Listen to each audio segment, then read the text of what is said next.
price too high. Jonathan and Claire had been married for 6 years. To outsiders, their marriage looked stable, comfortable even, but behind closed doors they were drifting apart, pulled under by one silent and relentless struggle: infertility. They had tried for a baby for over 4 years. First it was hopeful, timing cycles, buying books, changing diets. But hope eventually gave way to pressure, then obsession. Each month brought another wave of disappointment. They visited doctors across the city, endured invasive tests that yielded no definitive answers, tried vitamins, hormone therapy, even acupuncture. Claire threw herself into the process with tunnel vision. Her entire identity seemed to revolve around one thing: becoming a mother. Her phone calendar was full of ovulation dates, reminders for blood work, and fertility appointments. Any conversation that veered away from the subject felt irrelevant to her. Jonathan, meanwhile, felt like he was becoming invisible, reduced to just a sperm count and a signature on prescription forms. The woman he married, the one who once laughed uncontrollably at bad movie nights and planned surprise date weekends, had been replaced by someone constantly anxious, irritable, and emotionally distant. He tried to be patient.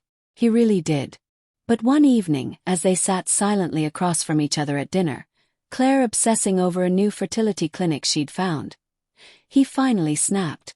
"I'm not going to another doctor," he said firmly, setting down his fork. "All our tests are normal. If it's meant to happen, it will. We can't live like this anymore." Claire froze, her eyes narrowing. She took his words not as weariness, but as dismissal, as if he was blaming her. "So that's it. You're giving up?" she shot back. That night they didn't speak another word. The silence stretched into days. Their home became a place of dull routines and stiff interactions, quick updates about groceries, laundry, or bills, but nothing of substance. Claire, feeling rejected and deeply alone, started spending more time with her friends. She needed to breathe, to feel seen again. One quiet afternoon, she arrived at a cafe early for a girls' lunch. The rain outside pattered against the window, and she flipped through a magazine while sipping her latte. That's when he walked in. Tall, composed, and exuding confidence, Daniel looked like someone out of a corporate lifestyle spread. Navy suit, clean leather briefcase. That kind of effortless charisma Claire hadn't felt in a long time. When he ordered his coffee and sat at the table beside hers, it wasn't long before they started chatting. He was funny, sharp, interested in what she had to say, not just as a woman obsessed with fertility but as a person. Her friends showed up late, but by then Claire and Daniel had already exchanged numbers. Over the following weeks, something shifted in Claire. She wasn't glowing exactly, but she didn't seem quite so burdened. She claimed to be going out for dinner with friends more often, and Jonathan, still licking his wounds from their last argument, didn't question her. But Daniel wasn't just a distraction. He quickly became an emotional crutch. Someone who made her feel desired again. He listened, complimented her, asked about her dreams beyond motherhood. And soon they crossed a line they couldn't uncross. Jonathan had no idea. Eventually, as the weeks passed, he realized Claire wasn't going to be the one to mend the rift between them. One night, swallowing his pride, he reached out. "I'm sorry," he said softly. "I know this has been hard. I want to be in this with you. Let's take a break from all the appointments, all the stress. Just the two of us. Maybe a trip to the coast." Claire was stunned. He was apologizing. He was trying. Something about that melted her walls, and for a moment, the man she once loved came back into view. "Yes," she whispered.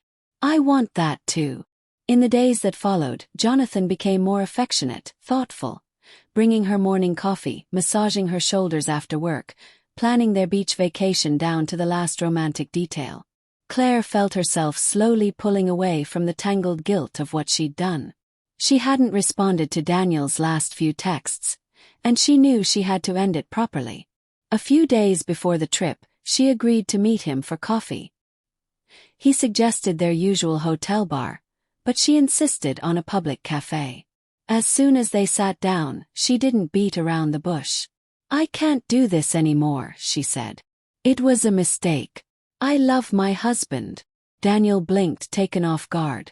You said you were leaving him. I thought I was, she admitted. But things changed. I need to fix my marriage. He leaned back, jaw tightening. So that's it. I was just some escape plan. I'm sorry, she whispered. I never meant to hurt you. He didn't yell. But his eyes, once charming, now glinted with something else. Well, he said coldly, enjoy your vacation. Hope it was worth it. She left shaken, blocked his number, and deleted all their conversations. She reassured herself he had no idea where she lived. It was over. The beach trip was everything they needed. Sunsets, long walks, shared laughter. For the first time in years they felt like partners again. Claire buried her guilt deep and let herself hope that this was a fresh start. Then, 2 weeks after returning home, she felt off. Dizzy, nauseous. She took a test during her lunch break at work. Positive. Her heart raced with disbelief and joy. After all this time, after all the pain, it was finally happening. She could barely wait to tell Jonathan. That evening, she burst into their apartment, glowing. But instead of celebration, she walked into silence. Jonathan sat at the kitchen table, staring at his phone. When he looked up, his face was unreadable. Sit down, he said, voice tight. Claire hesitated, then slowly obeyed. He turned the phone toward her. The photo was unmistakable. Daniel. In a bed she instantly recognized. She was asleep, completely exposed, and Daniel was smiling at the camera like he'd won a prize. Her stomach twisted violently. What is this? Jonathan asked, each word clipped and icy. She stammered. I didn't know. I didn't know he took that. I ended it, I swear. It meant nothing. He sent it to me this morning, Jonathan continued, voice like steel. Said he thought I should know my wife was cheating while trying for a child. Claire's tears came hot and fast. I'm pregnant, she whispered. It's yours. I'm sure of it. Jonathan stood, expression unreadable. Then be sure to pass the good news along to Daniel. Now get out of my house. She begged, apologized, pleaded like her life depended on it. But it was too late. He packed her clothes, set the suitcase by the door, and asked her never to come back. Divorce papers followed weeks later. Claire moved into a small apartment across town. She carried the child alone, emotionally and physically. Jonathan never responded to her calls or messages again. Maybe one day, a DNA test would prove what she already believed. But even then, trust was shattered. Marriage, like life, will be tested. In those moments, how you respond defines more than just the relationship. It defines you. When pain drives you into the arms of someone else instead of into honest conversation, you don't just risk your love. You risk everything. Because secrets always find a way to the surface. And once they do, there's no undoing the damage.